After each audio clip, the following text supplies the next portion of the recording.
అసలు ఇంత అందంగా ఎలా ఉంటున్నారు? అవునా? ఏమో మీకే తెలియలేదు. ఒక అమ్మాయి చూసినా గానీ మిమ్మల్ని, అరే మాకన్నా అందంగా ఉందని వాళ్ళు గూడా అసూయపడేటట్టు ఉన్నారు మీరు. అవునా? Thank you. మీ అందం చూస్తే ఒక అమ్మాయి కూడా అసూయపడతది. అలాంటి అందం ఉంది. అలాంటి అందం ఎలా అసలు మీకు అంటే ఏమన్నా మేకప్పా? లేకపోతే ఒరిజినలా? ఒరిజినల్ అంతా. అసలు ఎలాగా అంత అందం? అందం అంటే చెప్పిన పుట్టుకతోనే వస్తది కదా! కానీ అట్లనో మీరు కానీ ఫస్ట్ మీరు ఒక అబ్బాయి. ఆ! ఒక అబ్బాయి నుంచి అమ్మాయిగా మారి కూడా ఇంత అందంగా ఎలా ఉండగలిగారు? అంటే ఏమన్నా సీక్రెట్ ఏమన్నా ఉందా దానికి? సీక్రెట్స్ ఏం లేవు. మంచిగా మెయింటైన్ చేస్తాను. మంచిగుంటాను. హ్మ్. అంతే. సీక్రెట్‌లేముండవు. అశ్విని అమ్మాయిగా మారక ముందు ఏం పేరు? అది సీక్రెట్ చెప్పకూడదు. అంటే కొంతమందికి తెలుసుకోవాలని ఉంటది గదా! నో. ఆతృతగా. చెప్పను. అంటే సరే కొంచెం క్లూ ఇవ్వండి. నేను దాన్ని బట్టి కొన్ని గెస్ చేస్తాను. క్లూ అంటే ఏమివ్వను? అంటే ఏ ఏ పేరు? ఇదే నేమా? లేకపోతే ఇది కాకుండా అశ్వినియే. అశ్వినా? హ్మ్. అశ్విన్ కాస్త అశ్వినిగా మారారు. అశ్విన్ కూడా కాదు. అశ్వినియే నా పేరు. చిన్నప్పటి నుంచి కూడా. చిన్నప్పటి నుంచి గూడా. యాహ్! అలా ఎలా పెడతారు పేరెంట్స్ అశ్విని అని? ఆ! లేదు చెప్పకూడదు సీక్రెట్. సరే. మీరిది ఎక్కడ ప్రాపరు ఏంటి? నాది ప్రోపుడు ఆంధ్ర. ప్రాపర్ ఆంధ్ర. మరి హైదరాబాద్‌కొచ్చి సెటిల్ అయిపోయారు ఓవరాల్‌గా. కానీ ఇంట్లో వాళ్ళు మీరు ట్రాన్స్‌గా మారతానంటే ఒప్పుకున్నారా? ఆహా! ఫస్ట్ ఫ్యామిలీ కూడా యాక్సెప్ట్ చేయరు. హ్మ్.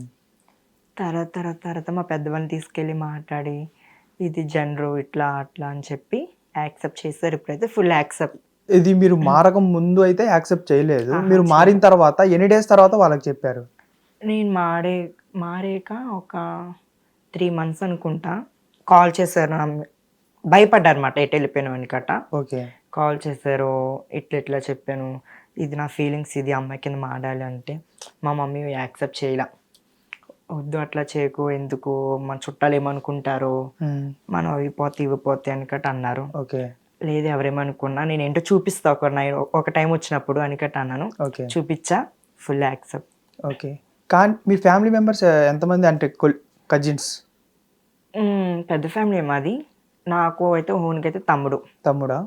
ఓకే. మీకు ఏ ఏజ్‌లో ఉన్నప్పుడు మీకు ఫీలింగ్స్ వచ్చాయి? ఐ మీన్ అమ్మాయిగా నేను ఫిఫ్త్ ఉన్నాను. క్లాస్‌లో నుంచి నా ఫీలింగ్స్ ఉన్నాయి. అమ్మాయి ఫీలింగ్స్. హ్మ్.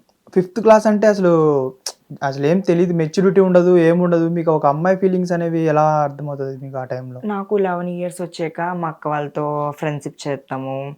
మా అక్క వాళ్ళు బ్యాంగిల్స్ ఏసుకుంటాం. మా అక్క వాళ్ళు నెయిల్ పాలిష్ చేసుకుంటాము. అట్లా హార్మోన్స్ చేంజ్ అయ్యే కొలది ఇంకా ఏజ్‌కొచ్చినప్పటికి ఇంక ఇంట్లోంచి అంటే బయటకొచ్చేసా. మీ అక్క వాళ్ళే మీరేసుకునేవాళ్ళా? లేకపోతే మీ అక్క వాళ్ళు ఏసుకునేటప్పుడు చూసేవాళ్ళా? మా అక్క వాళ్ళు ఏసుకున్నప్పుడు మా అక్క ఇట్లా అమ్మాయి భలే అందంగుంది. నేను కూడా అమ్మాయిలాగా ఉండాలి అందంగా. మా అక్క కన్నా అందంగా ఉండాలి నేను. అనేకట అట్లా ఉండేది. ఇప్పుడు అందరికీ అక్కాయిలుంటారు. హ్మ్. అందరూ నెయిల్ పాలిష్‌లేసుకుంటారు. అందరూ రెడీగా, నీట్‌గా రెడీ అవుతారు. అందంగా ఉంటారు. అలా అని ప్రతి ఒక్కరు చేంజ్ అవ్వాలని అనుకోరు గదా! అసలు మీరెందుకు అనుకున్నారా? ఆ సిట్యుయేషన్ ఎందుకొచ్చిందసలు మీకు? అంటే ఇప్పుడు ఒక అబ్బాయి ఉన్నాడు. హ్మ్. ఒక అబ్బాయి ఉన్నప్పుడు ఆ అబ్బాయి ఫీలింగ్ ఏంటి? అమ్మాయిని మ్యారేజ్ చేసుకోవాలి. అమ్మాయితో కలిసి ఉండాలి అని ఉంటది. ఇప్పుడు మేమొచ్చేసినప్పటికి మేము అబ్బాయమే ఫస్ట్ స్టార్టింగ్ అబ్బాయి. మా ఫీలింగ్స్ ఏముంటదనుకున్నాం? మేము అమ్మాయి కింద అవ్వాలి. అబ్బాయితో ఉండాలి మేము. అబ్బాయితో జర్నీలు చేయాలి అని మా ఫీలింగ్ మాట. అహా! మీరు ఒక అబ్బాయి అప్పుడు. మీరు అమ్మాయి కాదు. ఒక అవును. అబ్బాయి అయ్యుండి మీరు అంటే ఎవరికైనా ఫీలింగ్స్ ఏముంటాయి? నేను పలానా అమ్మాయితో తిరగాలి. ఆ అమ్మాయి అందంగా ఉంది అనేది ఉంటది. కానీ మీరు ఫిఫ్త్ క్లాస్, సిక్స్త్ క్లాస్‌లోనే మీరు మీ అక్కయి నెయిల్ పాలిష్ చేసుకోవడం చూసి, నేను నెయిల్ పాలిష్ చేసుకోవాలనిపించింది. లేకపోతే గోల్డ్ తీసుకోవాలనిపించింది. ఇవన్నీ చెప్తున్నారు. కానీ ఆ టైంలో మీకు ఆ ఫీలింగ్స్ ఎందుకొచ్చినియి అని అడుగుతున్నాను నేను. అంటే నాకు ఫస్ట్ నుంచి ఎక్కువ నేను గర్ల్స్‌తోనే ఫ్రెండ్షిప్ చేసేదాన్ని. గర్ల్స్‌తోనే ఎక్కువ తిరిగేదాన్ని. ఉంటారు కదా! పక్కన ఫ్రెండ్స్ వాళ్ళకి లవర్స్ ఉంటారు. అప్పుడు నేను అనుకునేదాన్నమాట. నాకు ఒక అబ్బాయితో తిరగాలని ఉంది. నాకు ఒక అబ్బాయి ప్రపోజ్ చేయాలి. ఒక అబ్బాయి కూడా ప్రపోజ్ చేశా. ఛీ! ఏం మాట్లాడుతున్నావు నువ్వు తేడా ఉన్నావు. ఛీ! లేదు అవాయిడ్ చేశాడు. అంటే అప్పుడు ఒక అబ్బాయికి ప్రపోజ్ చేస్తే ఛీ అన్నాడా? ఆ! ఛీ అంటం ఏంటి? ఏం మాట్లాడుతున్నావు నువ్వు అబ్బాయి నేను అబ్బాయి లవ్ చేసుకొని ఏం చేసుకుంటాం అన్నారు. ఓహ్! నువ్వు అబ్బాయిగా ఉన్నప్పుడు చేశావా? ఆ! ఓకే. నువ్వు అమ్మాయిగా ఉన్నప్పుడు లేదు చేశావేమో అమ్మాయిగున్నప్పుడు చేత్తే బోలెడుమంది ఫ్యాన్స్ వెయిటింగ్. ఓకే. ఆ! అయితే ఇప్పుడు ఆ అబ్బాయి కాంటాక్ట్‌లో ఉన్నాడా మీకు? లేదు. లేదా? తన మ్యారేజ్ కూడా అయిపోయింది. ఓకే. మీ క్వాలిఫికేషన్ ఏంటిది? ఎంతవరకు చదువుకున్నారు? ఇంటర్ చదువుకున్నా. ఇంటర్ చదువుకున్నారా? ఓకే. మీరు ఇలా ట్రాన్స్‌గా మారి ఎన్ని ఇయర్స్ అయిపోతుంది? 3 ఇయర్స్ అవుతుంది. 3 ఇయర్స్ అయిపోతుందా? ఓకే. హైదరాబాద్‌కి వచ్చినప్పుడు అంటే చాలా స్ట్రగుల్స్ పడుతూ ఉంటారు. వన్స్ అబ్బాయిగా నుంచి జెండర్ మారాలి అంటే అవును. చాలా ప్రాబ్లమ్స్ ఉంటాయి. అలా మీరేమన్నా ఫేస్ చేసారా ప్రాబ్లమ్స్? చేస్తామంటే చేసాం. మేము ఫస్ట్ సర్జరీకెళ్ళాలంటే మాకు మనీ కావాలి. మా పెద్దవాళ్ళు మనీ ఇస్తేనే సర్జరీలు చేయింతారు. స్టార్టింగ్ ఎవరైనా షాప్ ఓపెనింగ్‌కెళ్ళాల్సిందే. ఓకే. అప్పుడు షాప్ ఓపెనింగ్ వెళ్ళినప్పుడు కామెంట్స్ వస్తాయి కదా! ఏ చెయ్యి వెలిది, చెయ్యి అది వది అన్నప్పుడు చాలా సఫర్ అయ్యేదాన్ని. ఓకే. షాప్ ఓపెనింగ్ అన్నారు కాబట్టి మీకు షాప్ ఓపెనింగ్స్‌కి పిలవకపోయినా ఒక ట్రాన్స్‌జెండర్ అనేవాళ్ళు ఆటోల్లోనో ఎలా పడితే అలా ఒక బ్యాచ్‌గా ఎళ్లి ఆ! వాళ్ళని ఇబ్బంది పెట్టడము, లేకపోతే ఎలా పడితే వాళ్ళని తిట్టడము. వాళ్ళు ఒక శుభకార్యం చేసుకుంటున్నారు. అవును. చాలా హ్యాపీగా చేసుకుంటారు. కానీ మీరందరూ వెళ్లి అక్కడ ఎందుకని వాళ్ళని ఇబ్బంది పెట్టేసి వస్తూ ఉంటారు? అంటే అంటే ఇప్పుడు మనస్ఫూర్తిగా వాళ్ళు ఎంతో కొంత ఇచ్చినప్పుడు తీసుకోవాలా. మిమ్మల్ని పిలవరు, ఇన్వైట్ చేయరు. కానీ మీరు వెళ్లి అక్కడ వాళ్ళని ఇబ్బంది పెట్టడం ఎంతవరకు కరెక్ట్ అంటున్నారు? ఇబ్బంది అంటే అందరూ ఒకలా ఉండరు కదా! అందరి మైండ్‌సెట్ ఒకలా ఉండదు. నీ మైండ్‌సెట్ వేరు, నా మైండ్‌సెట్ వేరు. ఇప్పుడు ఒక అందరి మైండ్ షాప్ సెట్ వేరు. కరెక్టే కాదంటలేను. కానీ అక్కడ నేమ్ వస్తుంది ఎవరికి? మాకే ట్రాన్స్‌జెండర్ ట్రాన్స్‌జెండర్‌కి వస్తదని. కదా! అది దాని గురించి నేను అడుగుతున్నాను. అంటే ఇప్పుడు నేనున్నాను. సపోజ్ నేను ఉన్నాను. ఒక షాప్ ఓపెనింగ్‌కెళ్తాను 10 మందినేసుకొని. అక్కడ పెళ్ళో జరుగుతది. గ్రాండ్‌గా జరుగుతది. ఇంత ఇవ్వండి మీకు శుభకార్యం జరుగుతది ఇక్కడ అంటాము. ఒక్కొక్కళ్ళు అంటారు, ఎందుకివ్వాలి మీకు ఇవ్వాలని రూల్ ఉందా అన్నప్పుడు కోపమొస్తది. అప్పుడు కొంచెం ఎదురు తిరుగుతాం అంతే. ఓకే. కానీ ఎదురు తిరగడం అంటే ఎందుకివ్వాలి అనేది అంటే మిమ్మల్ని పిలవనప్పుడు ఎందుకివ్వాలి మీకు?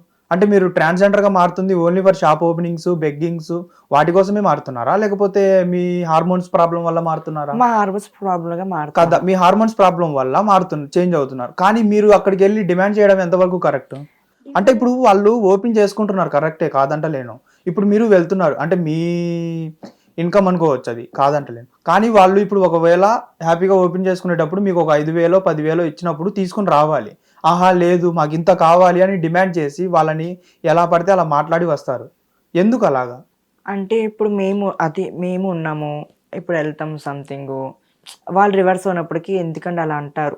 ఎందుకివ్వరు? ఎందుకివ్వరు? మీరిక్కడ ఇలా మాట్లాడుతున్నారులే గానీ, అక్కడికి ఎళ్తే అలా ఇలా మాట్లాడరు. ఇంత కూల్‌గా అంటే దాన్నెలా అంటారు? లవ్లీగా మాట్లాడరు మీరు. అది లేదు. అందరి మైండ్‌సెట్ ఒకలా ఉండదు. నేను అందరితో లవ్లీగానే మాట్లాడతా. కూల్‌గానే మాట్లాడతా. అందుకనేనా ఇంత అందంగా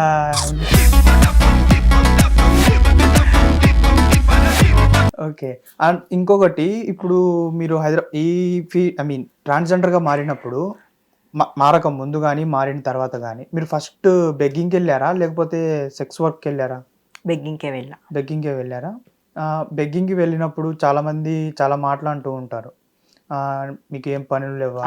ఏమైనా ఇలా జాబులు చేసుకోవచ్చు కదా! జాబులు చేసుకో ఎందుకిట్లా న్యూసెన్స్ చేస్తారు?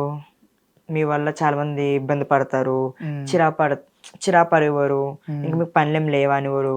హ్మ్. చాలా అనేవారు. ఏం చేస్తావు జాబులివ్వరు. జాబ్‌కెళ్తే నువ్వేమైనా అమ్మాయివా? నీకెందుకివ్వాలి జాబు? ట్రాన్స్‌జెండరు అని రిపోర్ట్స్ పడేత్తారు బయటికి. ఓకే. కానీ ఇప్పుడు మాని హ్మ్. అప్పట్లో అయితే ఏం లేవు. ఇప్పుడు పర్లా. కొంచెం డెవలప్ అయింది. మీరు చదువుకున్నారు. ఇంటర్ వరకు చదువుకున్నానన్నారు. యాహ్! కానీ రేవంత్ రెడ్డి గవర్నమెంట్ అవును. ట్రాన్స్‌జెండర్స్‌కి నేనొక సపోర్ట్‌గా నిలబడతాను అండ్ అవును. ట్రాఫిక్ ట్రాఫికోళ్ళు, ఆ! కానిస్టేబుల్ అప్పుడు జాబులొచ్చాయి. మీరెందుకు అప్లై చేసుకోలేదు? అంటే రేవంత్ రెడ్డి అనలేదు. ఓన్లీ తెలంగాణ ట్రాన్స్‌జెండర్సే ఇంకెవ్వరికీ లేదు అని అయితే రేవంత్ రెడ్డి అయితే అనలేదు. కానీ అనలేదు. మీరెందుకు అప్లై చేసుకోలేదు దానికి? చాలా మంది అప్లై చేసుకున్నారు. అవును. చాలా మంది చేస్తున్నారు కూడా జాబ్ అందులో. కానీ మీరెందుకు చేసుకోలేదు? నాకు ఇంట్రెస్ట్ లేదు. అంటే ఇంట్రెస్ట్ లేదంటే డబ్బులకి అలవాటు పడ్డారా? లేకపోతే అక్కడికెళ్తే మనకి ఇన్‌కమ్ ఉండదు. లేకపోతే ఫ్రీడమ్ ఉండదు. ఇలాంటివి అనుకున్నారా? అట్లేం లేదు. డబ్బుకి అలవాటు పడే అయితే మైండ్ సెట్ నాది కాదు. ఫ్రీడమ్ అంటే నాకెక్కడున్నా ఫ్రీడమ్ ఉంటది. ఓకే. గానీ ఇంక ఇంట్రెస్ట్ లేదంతే. ఓకే. మీరు ట్రాన్స్‌జెండర్‌గా చేంజ్ అయ్యి ఎన్ని ఇయర్స్ అవుతుంది? 3 ఇయర్స్. 3 ఇయర్సా ఓవరాల్‌గా? హ్మ్. హ్మ్.